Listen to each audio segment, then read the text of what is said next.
एक शांत गांव था, धर्मपुर। वहीं रहते थे रामेश्वर, एक ईमानदार किसान। उनका जीवन कठिनाइयों से भरा था, लेकिन उनका दिल बहुत बड़ा था। रामेश्वर की सबसे बड़ी दौलत थी उनकी जुड़वा बेटियां गौली और गंगा। दोनों बेटियां खेतों में पिता के साथ काम करती हैं।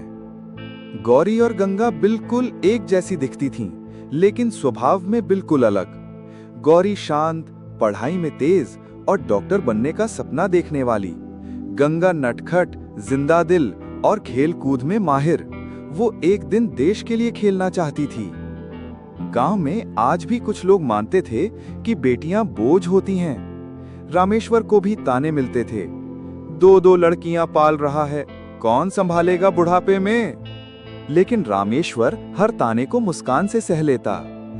मेरी बेटियां ही मेरी ताकत हैं। वो दिन रात मेहनत करता, खेत जोतता, मजदूरी करता, ताकि बेटियों को स्कूल भेज सके। गौरी की आंखों में डॉक्टर बनने का सपना था। गंगा की नजरें हर रोज स्कूल के मैदान में टिक जाती। वो कबड्डी की स्टेट टीम में जाना चाहती थी, लेकिन गरीबी ने उनके रास्ते में कांटे बो दिए थे। किताबों की कमी, टूटी साइकिल, खेलने का समय नहीं, गांव के लोगों की बातें, सब कुछ। मां बीमार हो जाती है, घर का खर्च और बढ़ जाता है। रामेश्वर के सामने अब दो रोटियों की लड़ाई थी, लेकिन बेटियों के सपनों के सामने वो कभी हार नहीं मानता।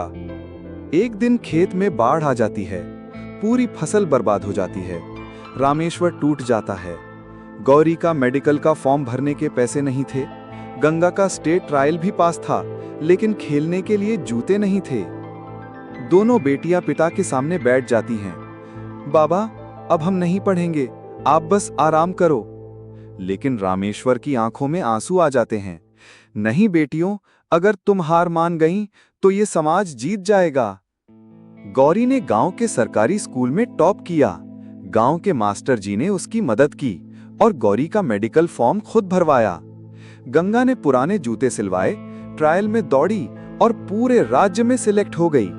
उसकी मेहनत देख 1 साल बाद उसी गांव के स्कूल में एक समारोह हो रहा था।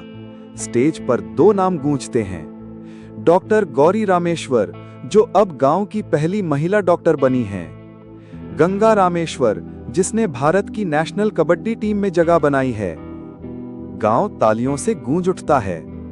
रामेश्वर की आंखों से खुशी के आंसू बहते हैं। मैं कहता था ना, मेरी बेटियां ही मेरी ताकत हैं। अगर सपने बड़े हों और इरादे मजबूत, तो कोई गरीबी, कोई बाढ़ और कोई समाज तुम्हें रोक नहीं सकता। बेटियां सिर्फ घर नहीं चलाती, देश भी बदल सकती हैं। अगर ये कहानी आपको प्रेरणा देती है, तो लाइक, कमेंट और अपने दोस्तों के साथ जरूर शेयर करें। और हाँ, चैनल को सब्सक्राइब करना मत